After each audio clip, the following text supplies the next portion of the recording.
Hello, welcome to my channel প্রবাসী বাঙালি। আমি দেবস্মিতা। আজকে চলে আসলাম মূলো শাক ভাজির একটা রেসিপি নিয়ে। চিংড়ি মাছের সাথে কিন্তু মূলোটা খুব ভালো যায়, আর এটা গরম ভাতের সঙ্গে খেতে কিন্তু অসাধারণ লাগে। এখানে মূলোর পাতাগুলো নিয়েছি। পাতাগুলো একটু মোটা মোটা হয়ে গেছে, কিন্তু এটা দিয়েও খুবই টেস্টি শাক বানানো যাবে। আর এইখানে রয়েছে 250 গ্রাম চিংড়ি মাছ, একদম ছাড়ানো ধোয়া রয়েছে। এই শাকগুলোকে আগে একদম কুচি কুচি করে কেটে নেব। একদম কুচি করব, কোনো রকম একদম মোটা হবে না এটা।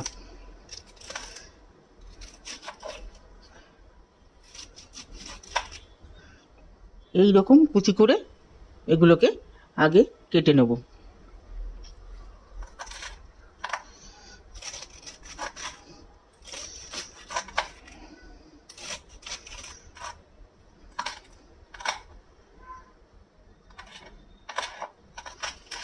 এবারে নিয়েছি একটা মূলো। মূলো অর্ধেকটা কেটে নেব। মূলোটা কিন্তু একদম সফট মূলো। নিয়ে খোসাটাকে ছাড়িয়ে আলু ভাজার মতো লম্বা লম্বা করে কেটে নেব।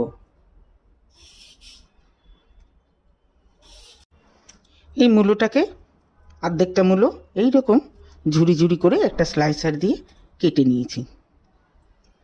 এবার একটা কড়াই বসিয়ে দিয়েছি। কড়াইটা গরম হয়ে গেছে, দিয়ে দেব সর্ষের তেল। বেশি দেব না।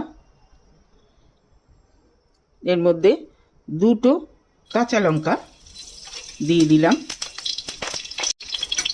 এবারে নুন হলুদ মাখানো চিংড়ি মাছগুলো দিয়ে দিলাম। দিয়ে হালকা করে এটা ভেজে নেব। লঙ্কা চেরাটা দেওয়া কারণটা হলো, আগে এই চিংড়ি মাছের মধ্যেও কিন্তু এই কাঁচা লঙ্কার একটা ফ্লেভার থাকবে।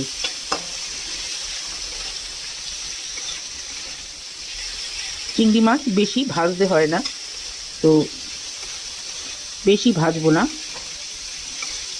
একটু সাঁতলে নেবো জাস্ট।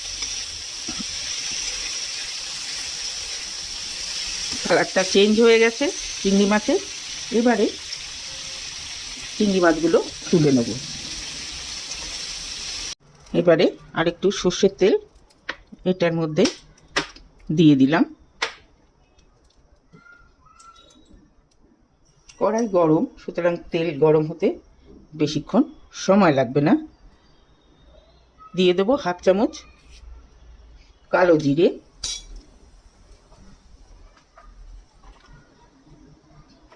আর এই যে মূলোগুলো কেটেছিলাম সেইটা দিয়ে দিলাম।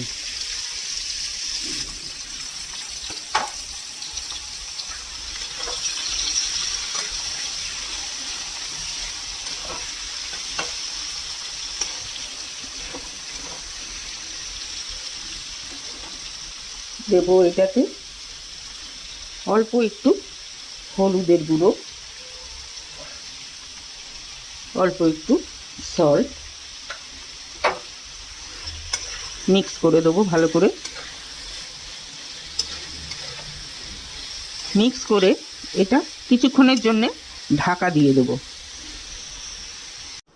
কিছুক্ষণ ঢাকা দিয়ে রেখেছিলাম, মিনিট 5 মতো। মূলো কিন্তু প্রায় 50% সেদ্ধ হয়ে গেছে। এইবারে মূলো শাকটা দিয়ে দেবো, কারণ শাক হতে বেশিক্ষণ লাগে না, সেই জন্যে শাকটা পরে দিলাম।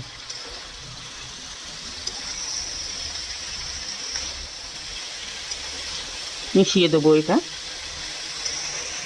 এইটার মধ্যে ইচ্ছে করলে রসুন দেওয়া যেতে পারে, কিন্তু মূলোর গন্ধটা তাতে কিন্তু চেপে যাবে, তো সেই জন্যেই আমি রসুনটা ইউজ করিনি।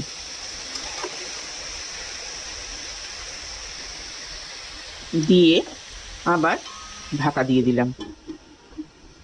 এটাও 5-7 মিনিট ঢাকা দিয়ে রেখেছিলাম। এটার মধ্যে এবার দিয়ে দেবো কয়েকটা কাঁচা লঙ্কা গোটা, কারণ এটা ঝাল ঝাল খেতে ভালো লাগে, কিন্তু যার দরকার হবে সে ঝালটা মিশিয়ে খাবে। মূলোটা পুরোপুরি সেদ্ধ হয়ে গেছে, আর শাক তো হয়েই গেছে। এবারে দিয়ে দেবো এই ভাজা চিংড়ি মাছ।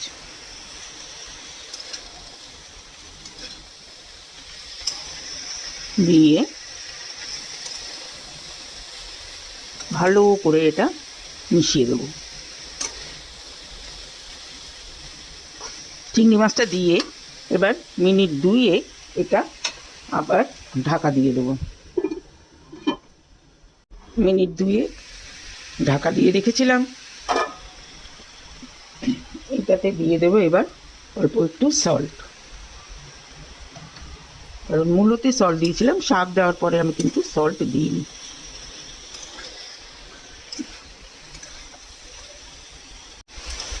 ব্যাস তৈরি হয়ে গেল মূলো শাক ভাজি চিংড়ি মাছ দিয়ে। এইটা কিন্তু গরম ভাতের সাথে খেতে অসাধারণ লাগে। তো কেমন লাগলো রেসিপি? যদি ভালো লেগে থাকে তাহলে অবশ্যই কমেন্ট বক্সে জানাবেন, লাইক করবেন, শেয়ার করবেন ফ্রেন্ডস অ্যান্ড ফ্যামিলিদের সঙ্গে। সাথে আমার চ্যানেলটিকে সাবস্ক্রাইব করতে ভুলবেন না। যারা আমার সাথে এতদিন ধরে আছেন তাদেরকে অসংখ্য ধন্যবাদ। আর যদি কেউ নতুন দেখেন তাহলে রিকোয়েস্ট করব চ্যানেলটিকে সাবস্ক্রাইব করে পাশে থাকতে। আজকে তাহলে চলি, নেক্সট দিন আরেকটা এরকম মজাদার খাবার নিয়ে আসবো। সবাই ভালো থাকবেন, সুস্থ থাকবেন। ওকে দেন, বাই।